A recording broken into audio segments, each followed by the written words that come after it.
everyone. I'm Dr. Michael Austin. I'm Senior Lecturer in Music and Sound at Edge Hill University, and Program Leader in Music Production, but I'm also currently the Executive Director of the Society for the Study of Sound and Music in Games. And I'm pleased to welcome you all to our very first high score pedagogy workshop. For those of you who may not be familiar with our organization, the Society for the Study of Sound and Music in Games is an international organization dedicated to the development of a sophisticated understanding of sound and music in games from any and all perspectives. And so in order to build a diverse body of knowledge, the membership to the SSSMG is interprofessional and interdisciplinary. And so we're open to anyone who's involved in any way with sound and music in games, whether as an academic or a practicing professional in the industry, or even people with cursory interests in video game music. We also have a peer-reviewed academic journal, the Journal for the Sound and Music in Games, which is published by the University of California Press. And you're here for our first high score pedagogy workshop, which is a new series of workshops designed to explore various topics related to teaching of video game music and audio, and the teaching of music with video game music and audio in higher or tertiary education. So each session will include a panel of experts in our field with expertise at the topic at hand, and they will share insight, helpful tips, research, etc. with attendees, and we hope that you'll find what they share really useful and worth incorporating into your own pedagogical practice. And so this first workshop today is on pitching a new course or a module in video game music. And I realize, because we have such an international audience today, that the terms course and module and those sorts of things kind of mean some things to some people. And I think today we'll just approach the subject as broadly as possible, meaning, a course is a module, or it could be a module could mean a part of a course. And so however you want to take that today, we'll be really agnostic about it. But before we get really good and started, and before I introduce today's panel of experts, I just have a couple of housekeeping things to mention. First, please keep in mind that today's session is being recorded. So a transcript of today's session and a highlight video will be produced in the coming weeks and then published on the SSSMG website. And so if you would, please be sure that your cameras are turned off and your mics are muted throughout today's workshop, and then you won't appear on the video. I have a series of prepared questions that I'll ask our panelists, but then we'll have time for a few additional questions at the end of the workshop. And so if you'll type your questions into the chat, we'll try to get to as many of them as possible. I'm also right now going to put into the chat a link. Well,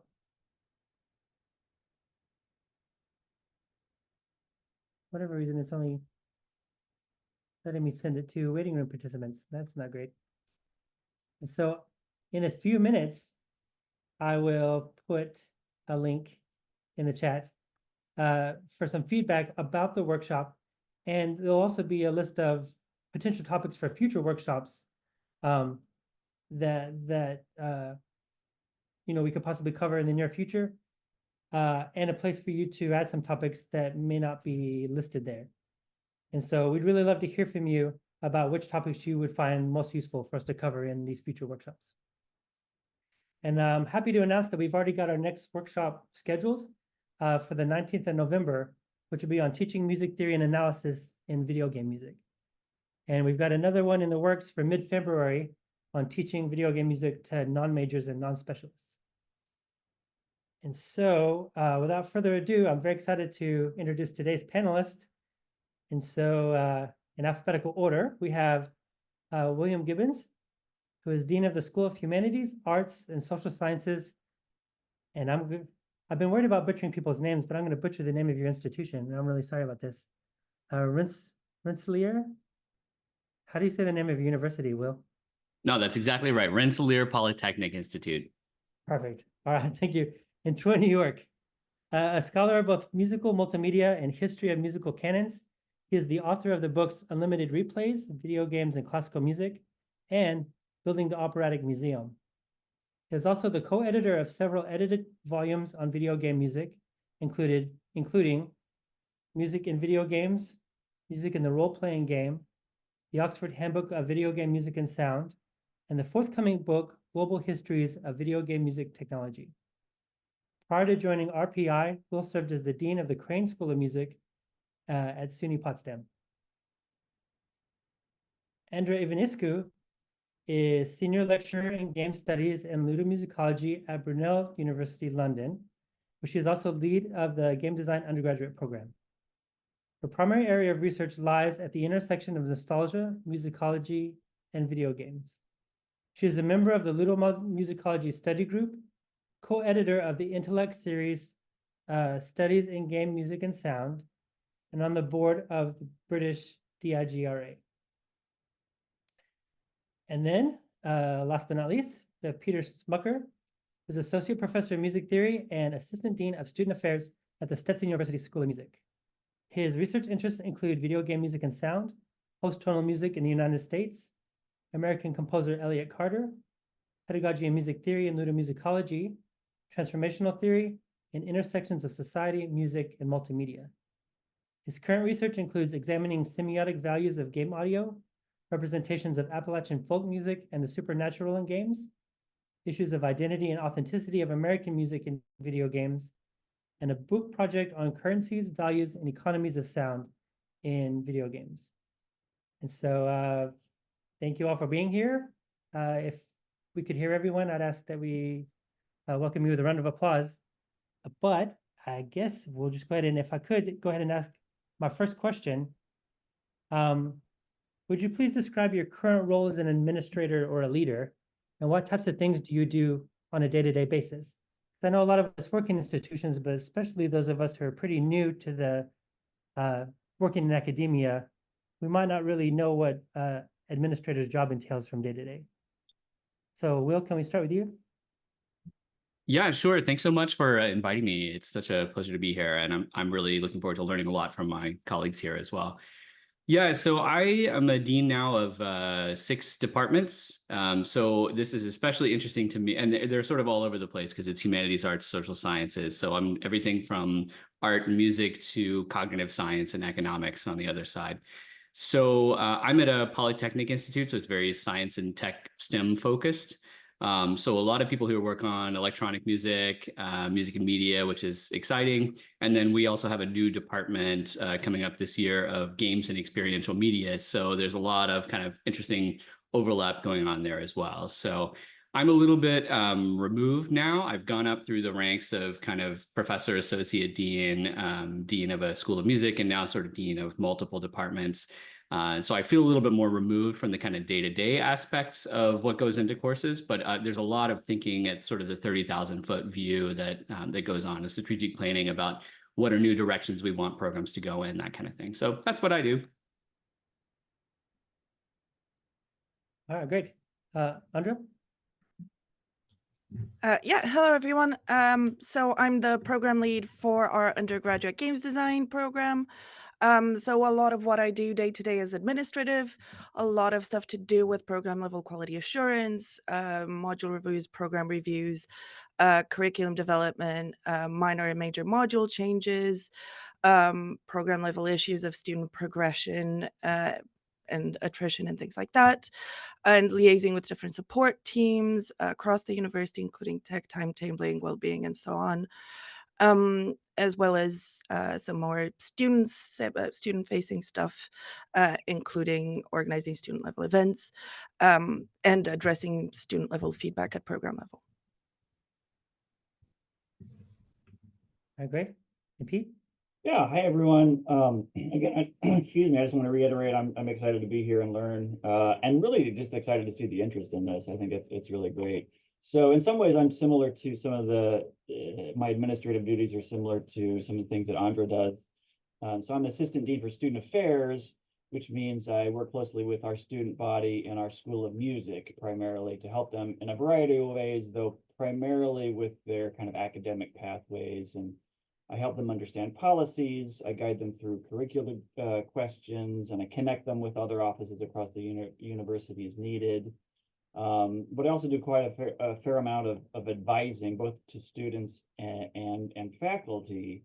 So I can say things like, hey, this course on video game music will help fulfill this requirement, or may be beneficial in your career path in this way.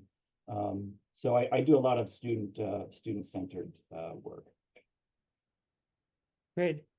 And a couple of you sort of addressed this already, but how is your role in particular related to course or module design process at your university, which then again too is really idiosyncratic and kind of depends on which country you're in, what kind of university you're in, those sorts of things. You want us to dive in? I'm happy to go first, I think. Yeah, that's fine. Yeah, so I mean, I would say my role as assistant dean isn't specifically connected to course and module design. But I am connected with various committees that I'm on that deal with reviewing program and curricular needs.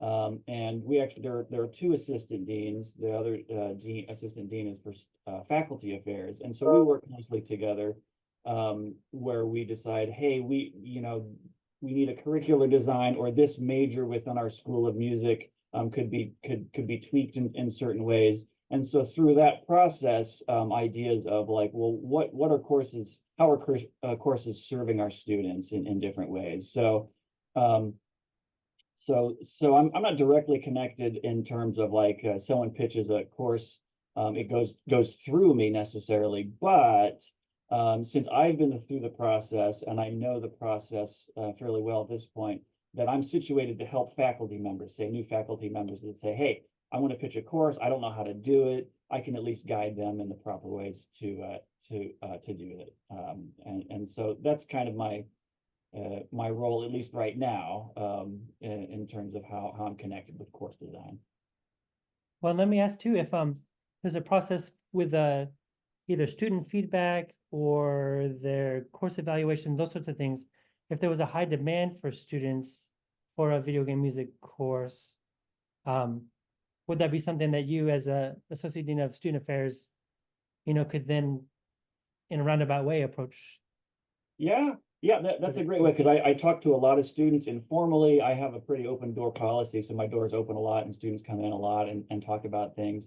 And both for the course that I teach, getting feedback from them, what I think is helpful sometimes, and we'll get into this a little bit later, is that my course is very broad. So it's not just for music majors or someone working towards the sort of for the industry, but it's really broad. And so I get to see connections with other majors. So there's an interdisciplinary, I think, evolution that has happened, at least just with my course. And so seeing that, I could say, ooh, there's an opportunity for these students to work in a different department, or there's a way for collaborative work to happen between faculty members. So and so some of that comes through, like you said, Michael, with course evaluations and also just informal feedback. So there was never, just really quickly, I mean, there was never, I don't think I remember a conversation with a student that said, you know what, it'd be great if there was a class on video game music history. Like, I don't think that happened, but I think over the informal conversations and knowing that other faculty are interested in this as well in different capacities, I helped me design the course anyway. All right, great. Yeah, Will or Andra? Sure, I'm happy to jump in. At my institution, and usually sort of around here in the UK, a course can be proposed relatively easily. I mean, you don't have to specifically be program lead to be able to propose that. But program leads are part of the approval process. So we sort of see how a specific module or pathway of a broader course fits into the agenda of the department or the university, depending on sort of the scale that we're proposing things at. And we're also a lot of the time responsible with a lot of bureaucracy, to be perfectly honest. That's the most fun bit that we don't like to talk about, but there's a lot of bureaucracy involved in doing something like that. Great. Yeah, and I would say for me, it's a lot of the same stuff. My colleagues are saying, looking for opportunities to partner across campus. I might hear from a colleague in science that computer science students are really looking for an elective that they'd like to take, and this might be something they have an interest in. So then I can sort of go to a department and say, oh, do we have something that we could create that might be of interest to them? And video game music would be a great one. It's also sort of, as Andra suggests, managing the bureaucracy a little bit of figuring out, how can we give the maximum amount of flexibility to graduate students and professors in creating these opportunities without weighing people down with hours and hours and hours of paperwork necessary. So sometimes it's saying, yeah, we'll allow this class to substitute for this other class while you're trying it out, or it's figuring out how to approve something as a temporary topics class until it can be moved into a more permanent form or something like that. Just working the system to give people that freedom. Great. So from what I understand, and the reason that we're really interested in hearing from y'all today is from what I understand that you've all designed at least one course or module in game music or audio, and I know in several cases y'all have done multiple of them. And so I was wondering if you could tell us a little bit about that experience. And in particular, I'm most interested in knowing about, so what sort of things motivated you or inspired you to design such a course? What was your role at the time? Because I understand too that as an administrator or a program leader, it might be a little easier to pitch such a thing than if you were a graduate student or if you were, a new assistant professor or just starting in as a lecturer. And sort of how much autonomy you had at the time in those positions. And then maybe what the approval process is, but maybe we'll stick to what inspired you and what was your role at the time and how easy was the process that you found? Can I jump into this because I feel like I'm in a slightly different position here because I'm in the games department proposing the music pathway and the music modules, which is slightly different. And for me, it was very simple. It was one of the things that I said in my interview when I started here at Brunel that this is a games design course. It focuses on various aspects of video games. So at the time, it focused on art and technology and design and all of these different aspects. And in many ways, it sold itself as quite holistic, but it had no sound or music on it. So that was one of the first things that I wanted to do. And it took me quite a few years to get to the position where I could actually propose a specific sound and music pathway. But that was something that was very, very obvious for me as starting as a musicologist. And well, the main motivation was to get a lot more design students to think about audio in their games on a lot of these levels. Because it doesn't happen as much in in many games design curricula or in the industry still. It's audio is relegated to the sort of back burner. It's the last thing people think about. So I wanted to change that a little bit. So it wasn't as much about necessarily training musicians as much as it was to begin with about getting designers to and people who are going to work in the games industry to think about audio and music in a different way. So when I proposed that as a pathway. So the apologies for the terminology, but the way our course works is in this sort of specialization. So in a first year, you do a bit of everything. So I introduced an audio module there that is compulsory for everyone. And then I introduced a specific pathway that students can specialize in. So they can now specialize in game audio. So that entailed a few different modules in the second and third year for students to be able to specialize. The approval process was not necessarily as much difficult as it was long. There is quite a lot of justification involved, I find, and justification on a number of levels.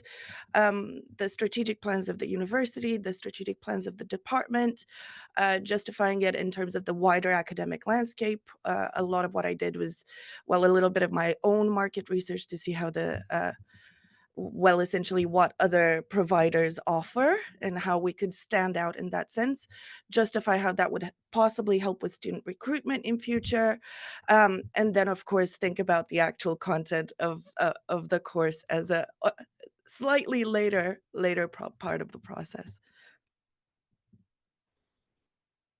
There are a lot more layers there, but I don't think I have time to expand on all of that, to be honest. We'll go ahead. Yeah, I mean, we could dive into the weeds of the bureaucracy, and I could talk about that too. But we'll go for it. Yeah, so I would say in my career, I've really run the gamut of amounts of pushback or complexity in offering these types of classes. So I offered what I think is a pretty early video game music class in the States, just sort of an intro to video game music, non-major class in the summer when I was a graduate student. And this would have been about 2007, 2008. And I credit to UNC Chapel Hill. They just sort of said, okay, you've got a class, and as long as it fills up, I don't care what you teach.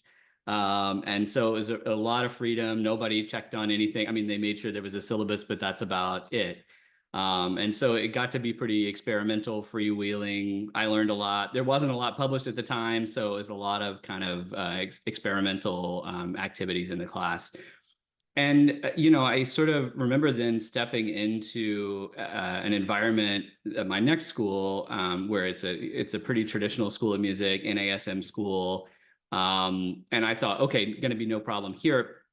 And then I started to get a lot more pushback because I started to it be in an environment where there was sort of an expected body of knowledge that the music majors were getting.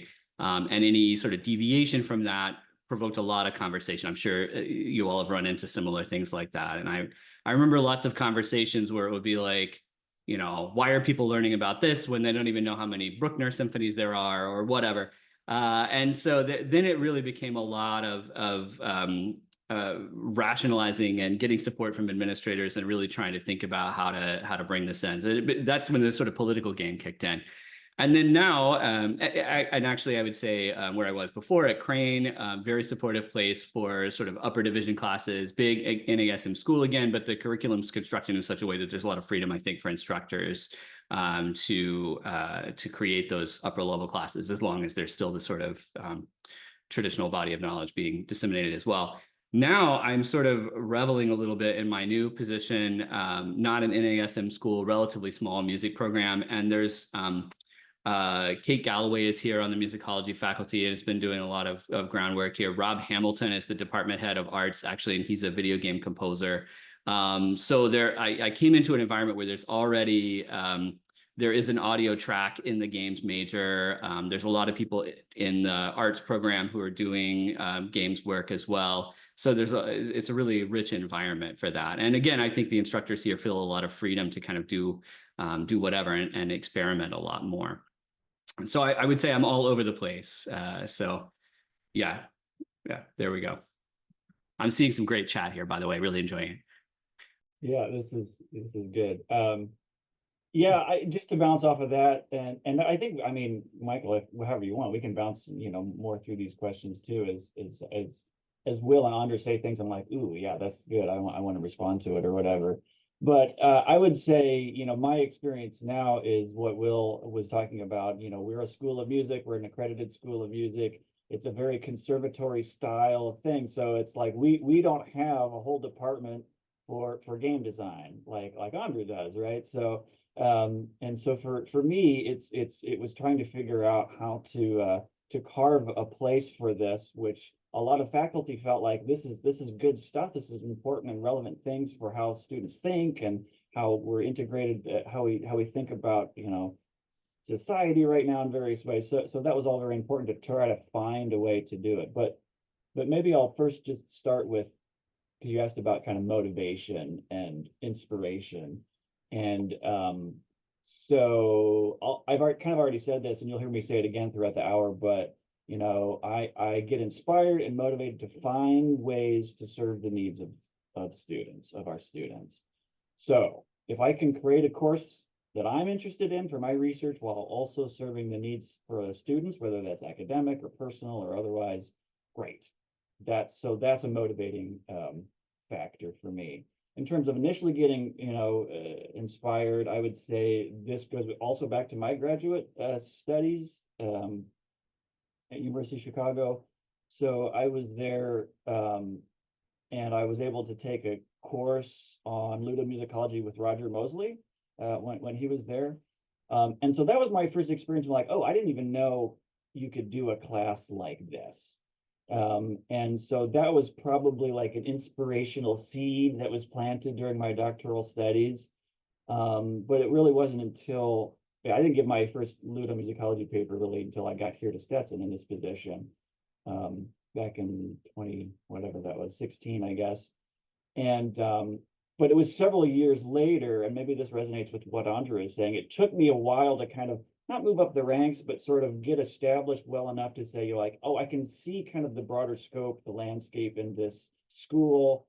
And then to get to the point where like, you know what, I see how this could fit into some needs. Maybe one more sentence or two, and then we can keep spinning on this if we want. So when I pitched the course, it was in the 2019-2020 school year. This would have been during my 5th year here. I was assistant professor still, but I also became the director of music theory. So that's when I was starting to see a broader scope, maybe not a 30,000 view, but it may be a 10,000 foot view of what was going on and how courses interacted with each other.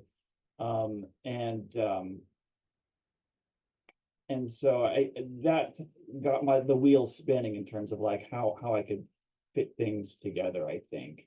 But in terms of autonomy, any faculty member could pitch a class, and then it just has to go through the process in terms of getting it to be either an official class or a one-off sort of special topics class. And I'm happy to talk more about that process if we want, but I'll stop there.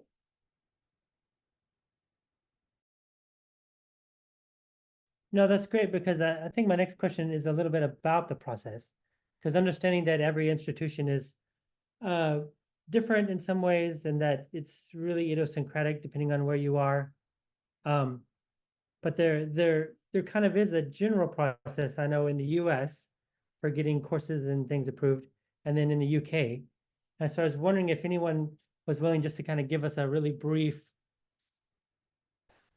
like as general as possible idea of how these courses and things get proposed at universities, because I understand it wasn't until I was a tenure track professor before I even had any idea that this even went on, that you had to get things approved. And you're depending if you're a state university, the state coordinating board was involved, and if you're an institutional member of the National Association of the Schools of Musicology, or sorry, National Association of Schools of Music, and you had people coming around every 6 or 7 years giving your colleagues a very hard time, and all the stuff that's involved. And then moving here to the UK, it's a whole other animal where you have external examiners and validation and those sorts of things. And so just really quickly, just definitely a 30,000 feet view. I just wondered if anyone was willing to just kind of explain generally the process, even if it is the really idiosyncratic version of how your institution does it. Yeah, so I'll start if you don't mind. I guess I've worked at 4 different schools now, and maybe that's a little bit helpful. I'll try to generalize.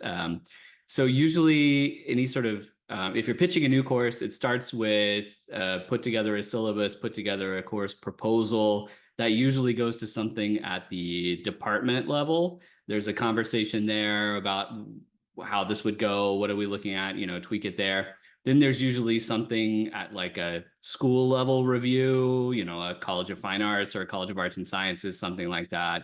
And then there's usually some sort of university curriculum committee. And that would be, in my experience, if you're just pitching a new course, that would sort of be the end of it. You go there, it goes in the catalog, students get, whatever. If you're looking at a whole program, then as Michael says, then you start to trigger a lot of extra reviews, right? Or if it's a substantive change, that's the fancy NASM language, where if you're going to change more than 25% of a program or something like that, then the NASM people have to look at it, and the university people. And if you're part of a system like SUNY, then the whole system people have to comment on it. And it really is, I understand why it all exists, but it is really the thief of joy, as you go through the process and it can take 2-3 years sometimes to make it through. So it's really, it's a challenging situation. And I think for me as an administrator, the slow pace at which higher education moves is the most consistently frustrating part of the industry. So I usually encourage people, if they're looking at a new course or a module or something like that, to find ways that you can sort of work within the existing frameworks. And you can get sneaky about it, in my opinion. If you can find a class that's on the books that's even somewhat related, and maybe it hasn't been taught for a few years, then you could just do a little tweak to the course description and the title or something like that, and then it doesn't trigger all the levels of review. Or can you adapt part of an existing course and just sort of change a little bit of the content, one student learning objective or something like that? That usually enables, I think, things to move a lot faster. And then the last thing I'll say about this is that I have found that demonstrating the value to the university of making these changes is really key in having it go a little bit faster. So if you can say, wow, I could create a non-major intro to video game music class that would fit 100 students and it would, sell out tomorrow. All we need to have is, one class instructor and one TA, or not a TA, whatever the situation is. We'll, speak the language of saying, this is going to generate this much credit hour production and that much revenue for the institution. And suddenly things move a little faster, I find, if you can make that case. It feels a little mercenary, but we're all in this sort of industry. It's how it works. Yeah, and I just to bounce off really quickly, if I could, before Andra jumps in too. I mean, just to reiterate that, I would say my advice is workflow and timeline. Figure those two things out. So what's the workflow for the process, and figure out the timeline. So for us, it's very similar to what Will was just saying, kind of the sort of different level of reviews and everything. And for us, it could be if you pitch something, just a new course, not a new program, but mid fall semester to late fall semester. If you start that process, then by mid spring semester, you could get the thing approved for the next fall, right? So that's kind of the timeline that I know, but it could be very different. And just one more idea to bounce off of what Will's saying, kind of to be a mercenary about it, or find ways, to kind of be sneaky around it. There may be possibilities for you to pitch a special topics course or a one-off course. We have a fast track. Say, hey, want to try this course out? Let's see how it runs, and then you can have more time to get the process going to become a permanent class. So, looking for things, asking your administrators for ways of like, hey, I have this idea, I'd like to try this out, or could we just try this under the guise of something else? Often that's a way to get the ball rolling a little bit faster. And my guess is that these types of modules and courses would be popular, would be beneficial, like Will was saying, in some ways. And so even if you can get evidence, if you can get data to go to your administrator and be like, look, we tried it out, it's great, let's keep going with the process. Yeah. Absolutely agree with all of that. Sorry, Michael, I was just jumping in just straight off the bat. Very much along the same lines. You start with explaining the sort of the rationale, the benefits to current students, possible students, and sort of the program at large. And a part of it is talking about resources and resource requirements. I found that to be one of the perhaps a little bit more frustrating elements of it.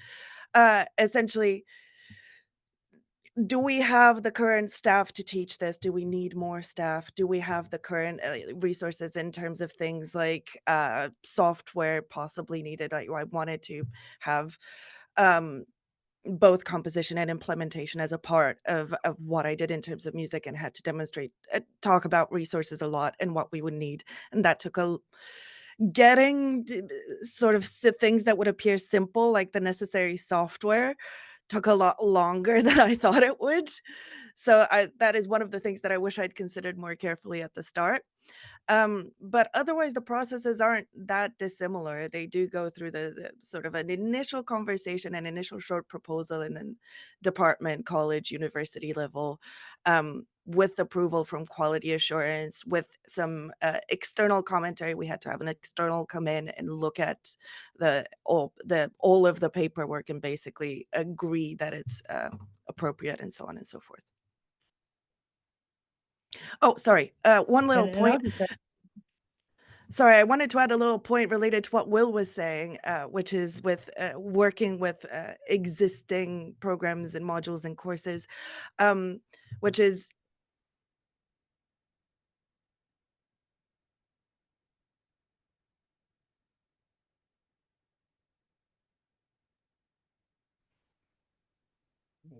Oh, lose you there for a second.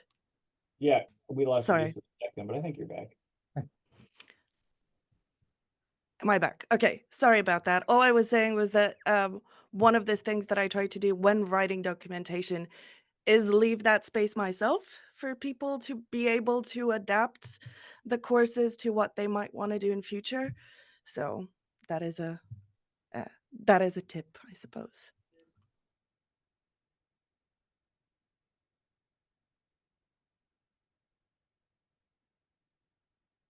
awesome. Yeah, and the only thing I was going to add is that even though it does sound really like a mercenary situation where all administrators and provost office care about is how many credit hours you're generating and how much money you're generating for the university, you know, and that kind of thing, that if you could also, you know, couch that information also in how these kinds of courses will meet the same learning objectives for the students taking the course, you know, I think that's really helpful. So that if you know, for example, if you had a music appreciation course already, and then if all the students could get the same learning objectives covered in a video game module as they did, you know, in a regular standard Western classical music appreciation course, then it seems like everyone seems to be happy.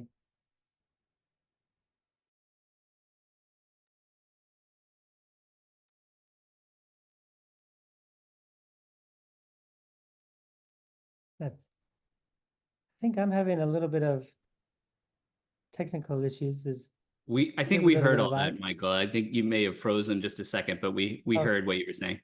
Yeah, I think so too. Okay, awesome. Yeah. All right. So Andra said a little bit about what sorts of things that, you know, she may have learned from the process and what she might have done differently at the beginning of, you know, creating this new course or these tracks in audio and in game music and things. But can you talk a little bit more about maybe what obstacles you might have faced proposing your first module of your course, and now in your position as an administrator, what sorts of things might you do differently this time?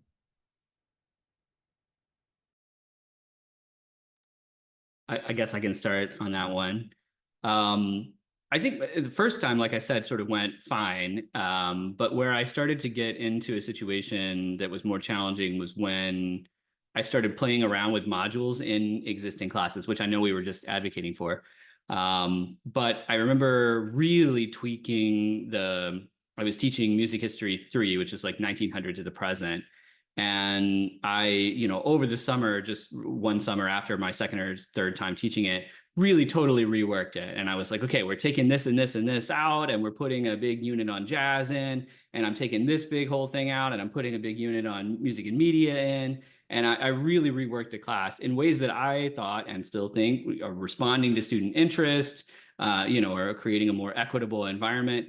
And the amount of emails I got from colleagues across the school, some of which was in favor and some of which was very not in favor of this.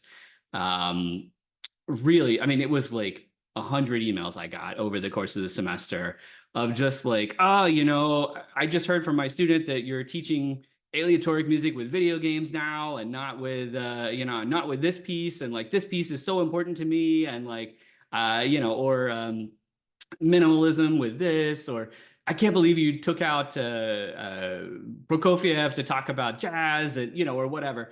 And, it really, it didn't resonate with me how emotionally attached people felt to the content of my course, which I thought I was just off on an island and nobody cared what I taught.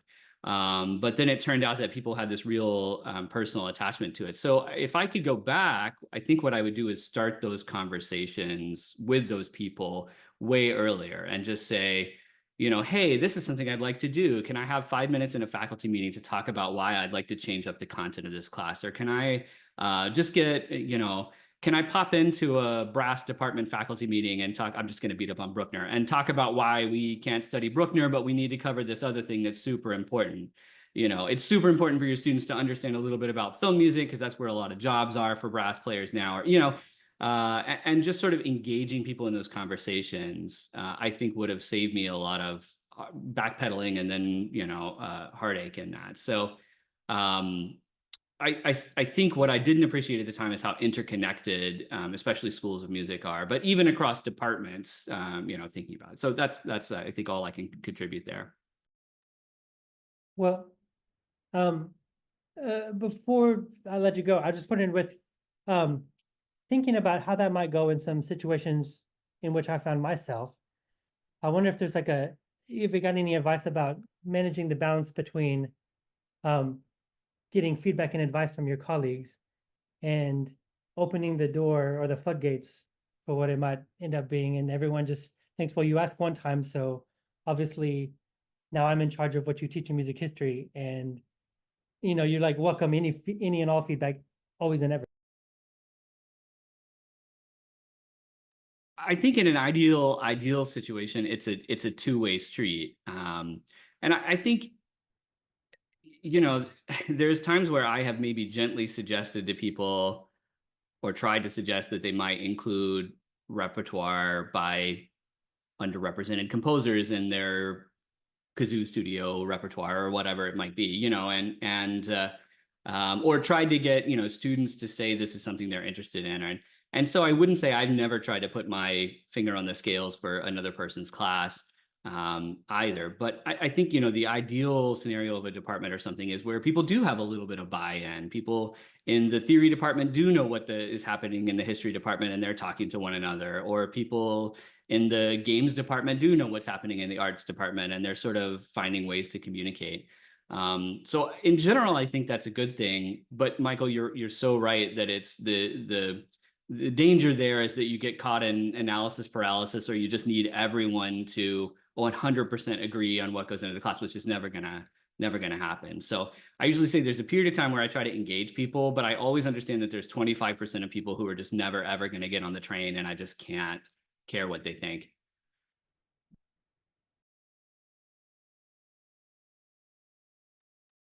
Andra, go ahead if you have something to add. I wasn't going to jump right in because I'm from a different perspective here a little bit. Being in the games department, I do have the occasional colleague who jokes about turning the music off when they play video games. So slightly different. But didn't have the pushback in the exact same way. So I was going to wait a little bit until you added your perspective on this, Pete, and then maybe I come back with a completely different set of challenges. That's fine. I mean, I don't think I have too much to add to what Will is saying, but initial obstacles that was just trying to figure out how I could pitch the course so that it would be successful, and that came back to I think what Andra and Will were saying earlier, just in terms of like, how else could it what parts of a student needs in their curriculum could it fill, right? So I wasn't sure if I was going to pitch it as like a first year seminar type course, or a junior seminar type course, or a general education course, which is what I actually ended up doing. And then the other, it wasn't quite a challenge with the process, but sort of after the process. So I think I mentioned earlier, I pitched this, or designing this course, I went through the whole process in 2019, 2020. I think it went through the university level in February of 2020, and then March of 2020 rolled around, and we all know what happened then. So it's like, great, I have this course that was approved how I pitched it, and now you have to do it completely differently next year because of COVID, right? So that was just a challenge, not quite with the process, but in terms of like I had to shift how I was going to teach the course and how to design the course in a different way. So yeah, just the challenge of flexibility, I guess. So that's all. Yeah, what I wanted to add there is a little bit different, because one of my rationales and one of the reasons why I wanted the sound and music, and I keep saying sound and music because I have some sound design included in the curriculum development as well, there was that in the UK at least, we see challenges to arts and particularly music funding in schools before people get to university level. And I wanted to make it accessible to people who may not have a musical background in any way, shape, or form. So what I found that I was a little bit surprised by was a little bit of student resistance. So students not feeling comfortable that they can approach music, not having had musical training in any form, and having this sort of resistance that in a way they have towards sort of visual art as well sometimes, but I didn't quite see it coming, I have to admit.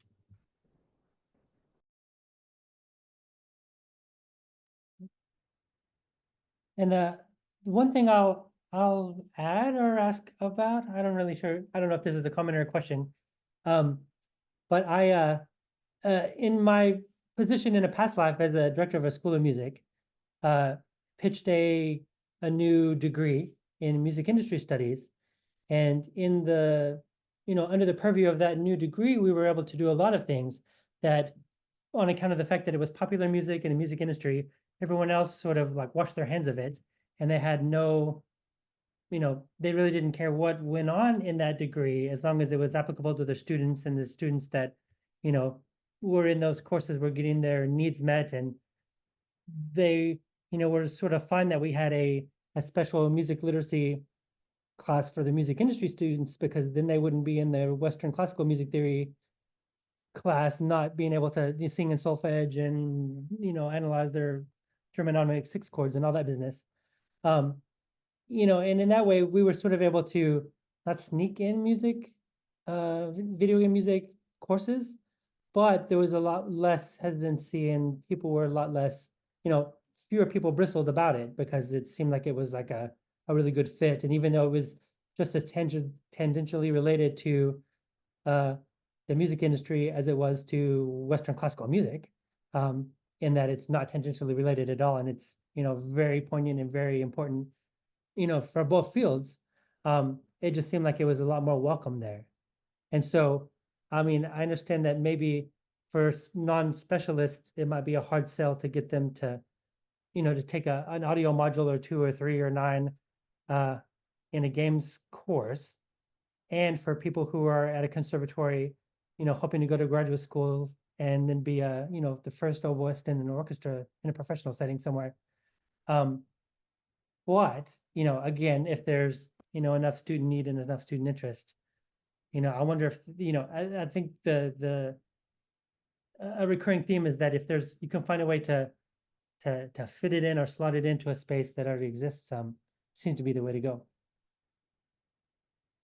And Yeah, so, well, go ahead. I was going to jump in on that, but if you're going to maybe get to the next question about kind of fitting into curricula, I can address it then, Michael. Sure. Yeah. And I was just, it kind of leads to our last thing, or one of the last questions that we've got is, where you think a course on video game music or a module on video game music fits best in higher education or tertiary education. And as a lot of us ludomusicologists would really like to see it be a core course, and for like everyone who's getting a music degree, that really isn't necessarily like the best way to serve all students ever. Whereas maybe in Andra's game course, that you could probably make a stronger argument that every game production student needs to know a little bit about audio. And so just wondering, like in your particular context or in your perspective, where do you see a class on game music fitting, and whether it's optional or compulsory or part of the core, or is an elective that's offered every other year, you know, in odd springs or whatever?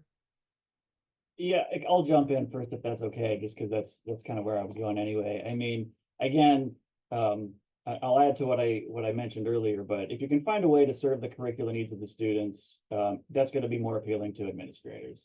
And then second, I would say find a way to keep it relevant, which might mean updating the course over time to continue to meet the needs for your students. So I'll give you an example for my course that I teach. I teach it every spring. It's not a requirement for any major. It's not a requirement for any of the music majors that we have or any of the other degrees across the university. But I always fill up my class every single spring.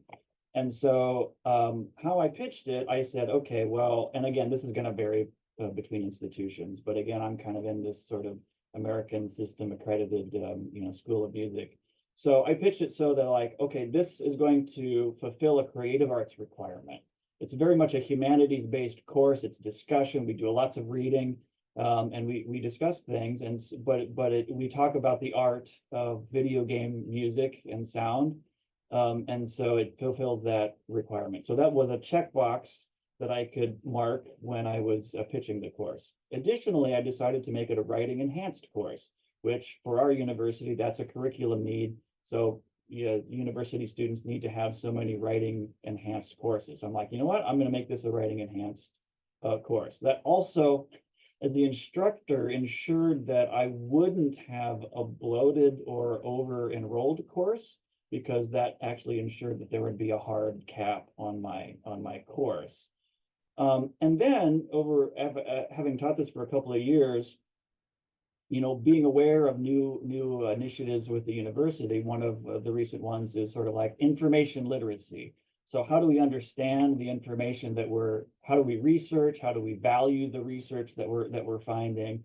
And I thought, this is great in this field of ludomusicology, to help teach how to find the research that's out there and how to value the research that's out there. So I said, okay, now my course is going to be marked as this information literacy course. So I'm trying to make it more relevant for students in their kind of humanities-based education, right? So that would be my advice in terms of keep it serve the needs of the students' curriculum if possible, make it relevant, update it as needed.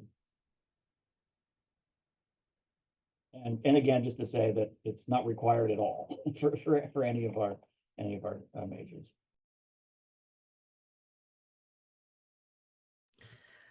I can jump in. Sorry. Oh, sorry, Will.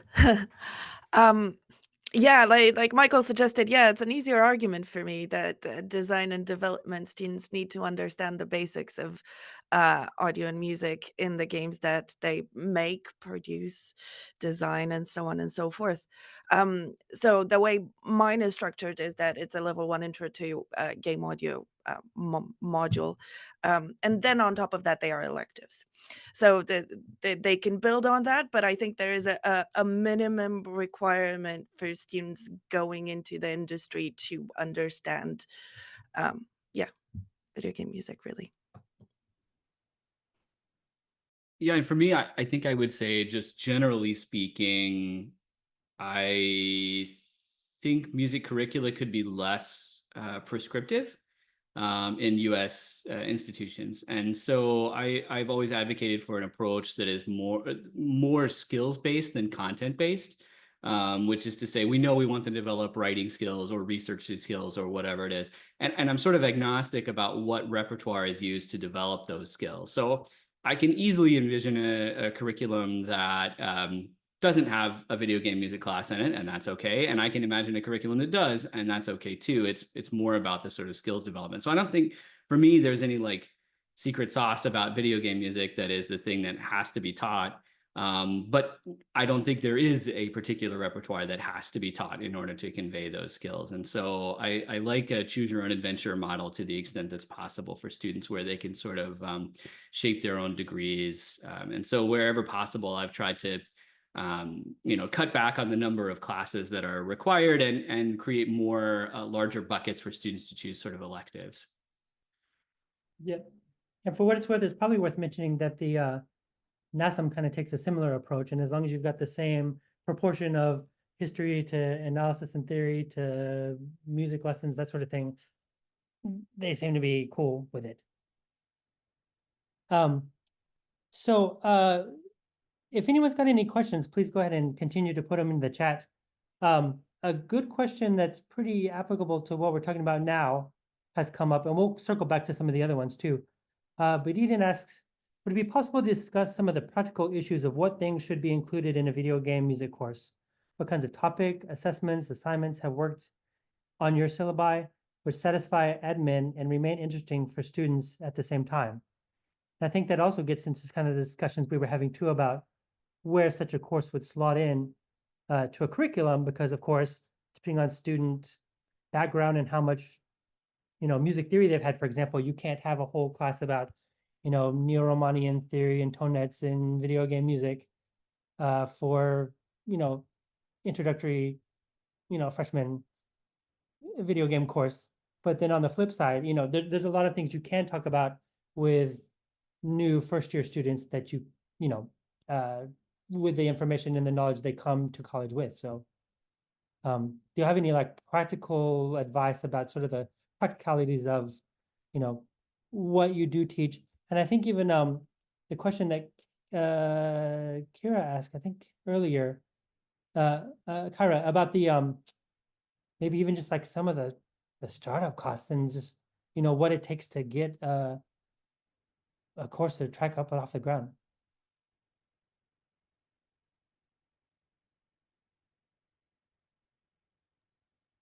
Yeah, I think that I'll say just a couple of things about that. Startup costs, especially if you are hiring someone who's in that, I mean, that's really fundamental. And it's one thing I think we are very hesitant to ask for as music folks or even maybe games folks. Now working where I am, I'm fascinated to see people in the sciences have no problem saying I need $250,000 as startup costs. And while I'm not going to try to do that as a music person, because some of it is I don't need a centrifuge or whatever, but I do think it's reasonable to say, hey, if you want this program to be successful, you have to make some investment in it, and here's what we can do. I do think we also have to be careful when we're communicating, especially in games programs. Andra may have more insights on this, but I remember some of us went out to the Game Developers Conference in San Francisco a few years back and did sort of an industry and academia panel. And a very well-known game composer had lots of great feedback, but he said, you need to make sure you're getting all new computers every year that are running all the latest everything. And I was like, no, I'm sorry, that's not how academia is gonna work that way. So some balancing there is important, but it would be ridiculous to start a games program without access to at least passably current technology, because then I think the students would have real problems in job success afterwards. But anyway, I guess that's what I would say there. But yeah, I think wherever possible, and in financially constrained institutions, maybe it's not, but I think for the most part, we can advocate for some sort of startup resources when we get going. Yeah, I mean, for us, there were a couple of considerations, partly, and we're coming back to the thing that we said about curriculum development as well, which is, are there existing things that we can use so we don't have to ask for more money? Are there existing learning resources, software that are shared across university, software that other programs are using, and anything like that, right? So we did, we had a long conversation about this, and partly, and I think there was a comment in the chat about that, because as a games design course, we are PC based, and the entirety of the music department is, of course, Mac based. So that already created some challenges for us in terms of sharing software and a lot of other resources. But keep it to a minimum, unfortunately. We were lucky enough to be able to hire the wonderful Brent Ferguson, but that was quite difficult. It's always quite difficult with starting costs. Keep them as low as possible is the ultimate recommendation, I suppose. Yeah, I admit I don't have much to be able to add to the startup costs. That's not something I actually kind of work with in my position. So I defer to Andra and Bill for sure on that startup cost. What was the other part of Well, what you what asked? about just sort of the meat and month of it? What, just like kind of the practicalities of a syllabus and what sorts of topics would you teach in an introductory course, and the kinds of things that administrators and provost office and NASM accreditors might like to see on a syllabus. Yeah, and this is coming through the chat, I think, a little bit as well. I'm happy to share my resources with anyone. Accreditors might like to see on a syllabus. Yeah, yeah. So I'm happy to share anything from my syllabus. I would say, I think Will mentioned this a little bit earlier, sort of a choose your own adventure. I would say be willing to try other things. My syllabus is very broad, but I've changed it over the years, and so I do try to hit a broad scope of topics because I have it's a general education course. So I talk about identity, politics. I talk about sort of early history of early game music, and so I talk a little bit about technology. I talk about the industry a little bit. I talk about immersive environments. I talk about performing a sort of performing game music. So I try to hit a lot of things. So I think in some ways you could have a module or a course that hits lots of things that would be probably appealing. Oh, I've checked this of the NASM box, and you could say there's evidence that you're hitting some of those things.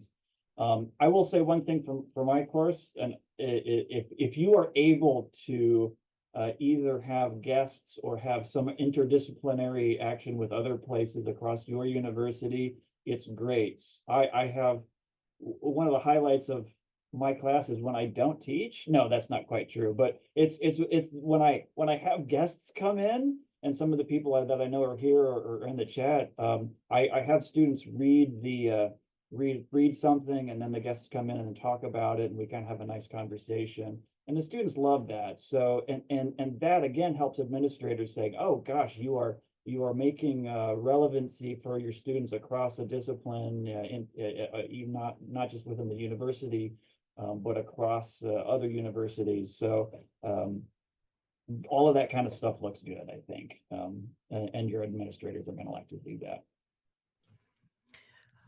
Yeah, just to jump in on that a little bit, one of the things that I also like to do, and I try to do, also mirroring what we do with art, is balance the sort of the scholarly, the creative, and the technical. They're obviously very closely related, but I wanted to include all of that in as much as we could, both sort of technical skills in terms of composition and implementation and theory, both sort of a ludomusicology as well, and of course developing a creative vision, which is kind of essential for an arts course.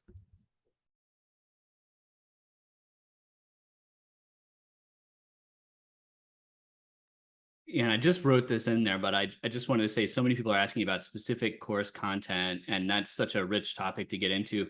But I think that is specifically the topic of a later one of these sessions, right?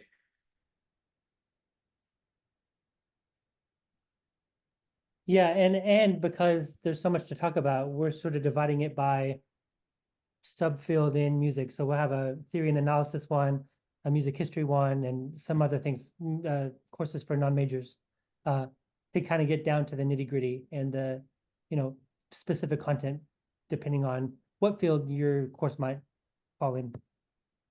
I do love this idea of like a syllabus exchange possibility. That seems really useful. Yeah, and it is another thing that we're discussing in SSSMG as a way to kind of compile some of these pedagogical resources. And so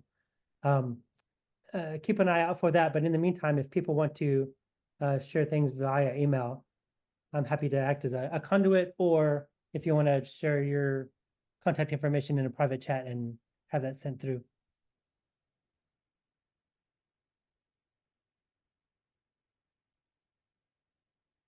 I guess before we get to any more questions in the chat, do y'all have any advice that you give someone who wanted to pitch a course on video game music at the university? So just say for an example, if someone was a new lecturer, or assistant professor, or a graduate student now, and they're approaching the administrators in the department with the idea of starting a new video game music course. Do you just have any quick advice that we haven't covered already, or maybe a couple of things to keep in mind, or the main things to keep in mind as they make that pitch? I don't know if it's anything that we haven't maybe said. I haven't said already, but get to know the process, what it would be like, how long will it take, and also just talk to your colleagues who have gone through the process before. I think that, you know, if we're in it to help each other out, and this sort of thing, go to these workshops, right? And find the resources with the society, I think would be really helpful. So yeah, I think it can be a little legwork, but once you do it once, I think it's easier. And yeah, don't be afraid to to try something new, or stretch the system that's already in place, you know, to make your pitch. I would also advocate talking to colleagues and perhaps looking at how it's done before. So seeing the documentation, seeing the kind of things that people have pitched and gotten successfully approved before. Because a lot of the time there are slight discrepancies between the process as written and the process as applied. And understanding that early on will save you a lot of time. Yeah, I think this came up a little bit in the chat. In addition to the things that we've already suggested, I think, you know, making sure you have data is good. You know, on other institutions, peer institutions are doing this, or, you know, here's something we think might work. Those are great approaches. But also, a couple of people said, you know, really foregrounding the student voice in the process, and saying, you know, this is something that students have expressed that they want, that would be meaningful to them personally, and you know, is thus sort of likely to succeed, and also, you know, feel relevant. I think that will really help out. So it's not so much about it being your pet project, which is fine, but it being directly responsive to student interest and demand.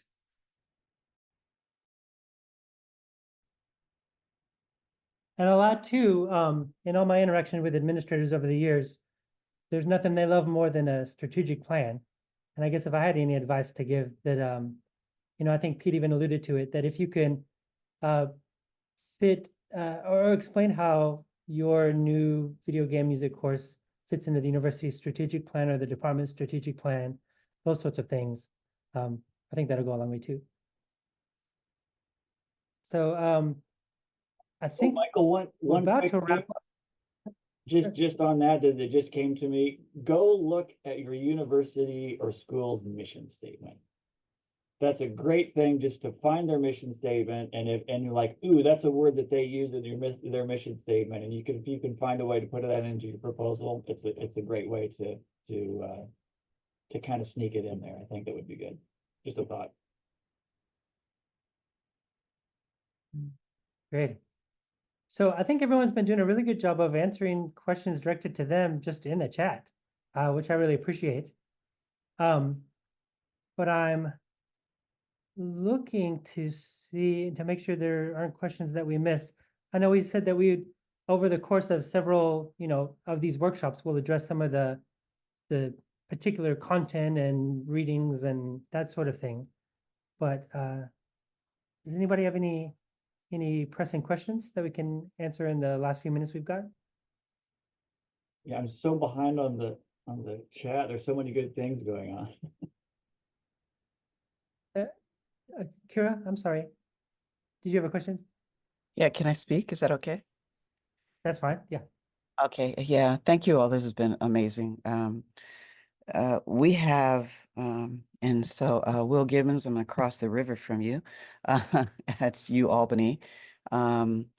Our technology school has invented a new game design program, and one of the positions has been instituted essentially for us, but there's no infrastructure about how it works or anything. And so this is not coming from within the department, it's being passed down to us, and we're trying to figure out what to do, and we have no, so I don't know if anybody can offer some advice. I'm the search chair. That's, I'd like to know whatever good advice, good tips would be welcome, and would welcome some shadow people I can, reach out to ask questions as things go. I'm a digital ethnographer, in case people know, but not a game designer. So, and I have a former student who's worked in the industry for 20 years, not ready to come out, not finished with his PhD. He went back to get a PhD. So I have some insight, but I have no real experience with any of this. And this has been absolutely useful to hear you just sit in and hear you all talk. Yeah, thanks. I'll just start by saying, hi from across the river, but and I should reach out anyway, but seriously, feel free to reach out if I can be any help, or anybody here. I can definitely make sure to form some helpful connections there that might be able to speak to it.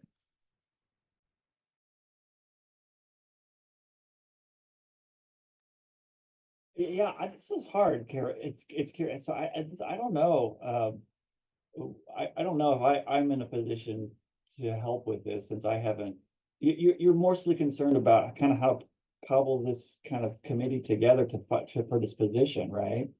We're still, and I mean, we're like weeks past when many of us were not involved with the process that needed to be. And so now we have an ad that reads a certain way.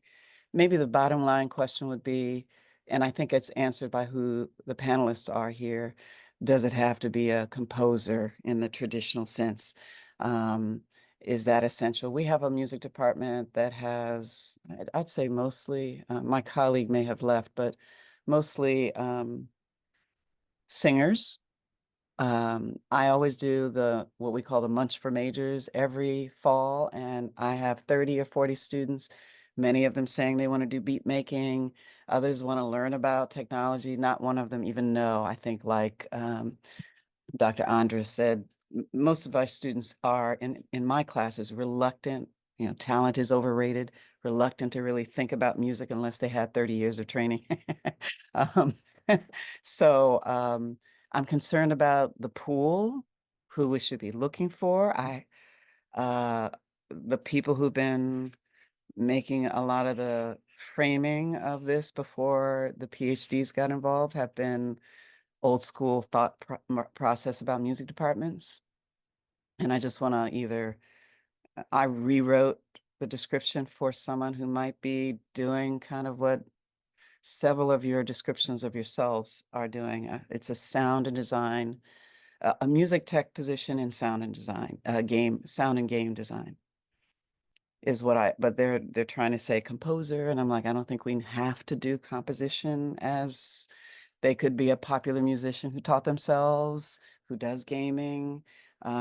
They just got to have a humanities research orientation to what they do, or literacy, aspect to teaching about writing to what they do. They could be an artist who has a PhD or a terminal MFA. Does that sound on track? Yeah, just maybe one sentence, and then Will and Andra could jump in. But I mean, in some ways, I think this actually sounds good. It sounds like you actually have an opportunity to you have kind of a broad scope of what the search is, and in some ways, based on your applicants in the pool, that actually might help you say, good, we have some really exciting applicants, and say, we have the opportunity to forge this new position in this certain way. And so some of that might be dependent on the applicants that you get. But I think you can absolutely, in my opinion, resist it has to be a composer or something. I don't think that has to be the case.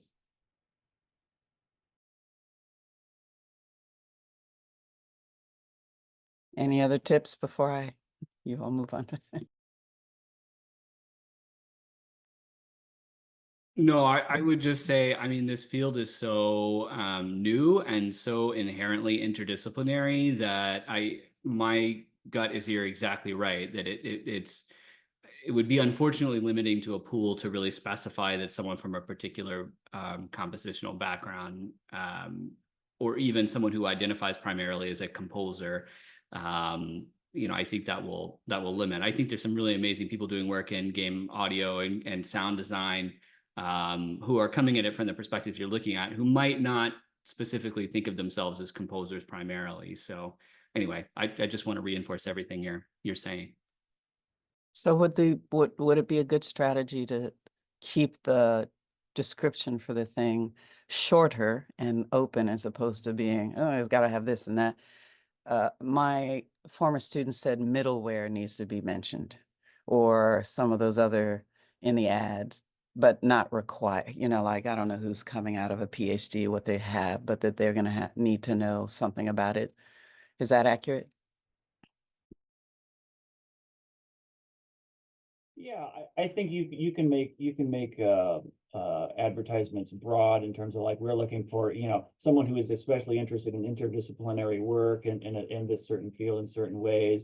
You could mention, priority would be given to candidates who exhibit, proficiency in this or that.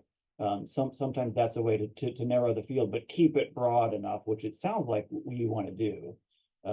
So that would be my advice. I think it's okay to get specific, but be a little wary of saying the candidate must be able to do this and must be able to do this and must be able to do this. You have to do that on some level. Must be willing to participate in university level committees, or I don't know, but yeah, I hope that's helpful. One last follow-up, gender in the field. So maybe I can ask Dr. Andra Ivănescu, what are the prospects? I'm the only dark-skinned, apparent person of color in my program. We've been hiring lots of men since I've come here. I'm concerned about how the ad reads. We're adding that it's LGBT-friendly campus. We won an award for that. We have a Latino award for some things on campus. So the climate I'm emphasizing. Is there anything I need to know about gender in the field? I mean, it sounds like, I will agree with my colleagues here and say that it sounds like you're doing, everything that I would do at the very least. That's pretty much what we did when we were hiring, emphasize the diversity of experience, that we were, welcoming. Actually, we wrote slightly different job descriptions because we wanted to be open to people from industry wanting to transition into academia, which opened up a few other avenues. Um, but ultimately, it is a very gendered, field, unfortunately. Still, it's getting better, but slowly. So that is just, I don't think there's anything I would specifically add. Yeah, I just had a really great meeting with Stephen Flannery, who's a VP at Warner Brothers Games Albany, and we were having a really good. Oh, actually, he's in Troy. The office is in Troy, but capital area. But he was kind of calling us out on this in a really thoughtful way and saying, the applications that he's getting for people in game sound and audio are really non-diverse, I would say. And so that is something we really need to think about in our fields. And I would second your take on the importance of sort of representation and how we're teaching this material in a variety of ways. So that, I think, the field has a long way to go, is my sense in that regard. And I think our programs really need to think about that. And it might be worth thinking about too, these courses in video game music, especially if there's a lot of production involved and students come away with, if the students come away with useful job skills, it might be a way for us to diversify the workforce a little bit more, rather than, you know, again, with like the example of the oboist, there's going to be, you know, 2 oboe jobs that'll open in professional symphony orchestras. And so if nobody dies this year, there won't be a job for all these oboists. But with people with these job skills and industries that are, you know, begging for a diverse workforce and people to hire, giving students a lot more of these professional types of opportunities and job skills, you know, might help us do a better job at making sure that students from diverse backgrounds or from marginalized communities, you know, are better prepared to work in music whenever. Yeah, and I'll just jump on that really quickly with what Michael was just saying, just as one small piece of evidence. You know, anytime you can design something in your course that deals with diversity or identity, I think is really important, because that gets students interested in that. So my own experiences, I always include modules or weeks on that sort of thing. We read about it, we talk about it, and more often than not, I have students come out of that part of my course to say, I had no idea. That gives me new thoughts about how I, as a marginalized person or whatever, could find a place in this field. So so I think we can do our part in our course design on whatever level to show that it doesn't have to be taught by someone who is me, who is, you know, cisgender male, straight American. You know, it doesn't have to be that. So I think I agree with Andra and Will. We have a lot of work to do, but I think a lot of people in this field, I think, are aware of it, which is also really important. Just the awareness, and to keep working at it is really key.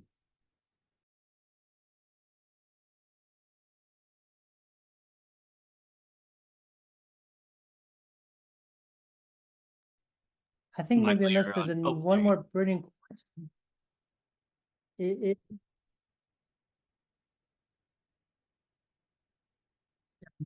you're good.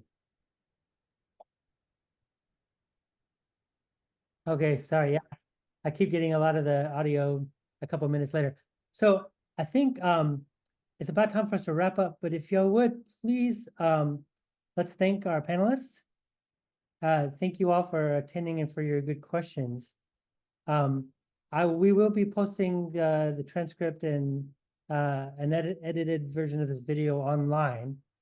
And again, if you would go ahead and click on that link that I posted in the chat and give us some feedback about the workshop and maybe some future topics to cover. And we'll see you at the next one in November, where we'll talk about teaching music theory and analysis with video game music. Thanks everyone for being here. Thanks again to the panelists, and thank you for coming. And yeah, this is thank you, everyone. a pleasure. And feel free to reach out with any questions that didn't get answered. Absolutely. Yeah.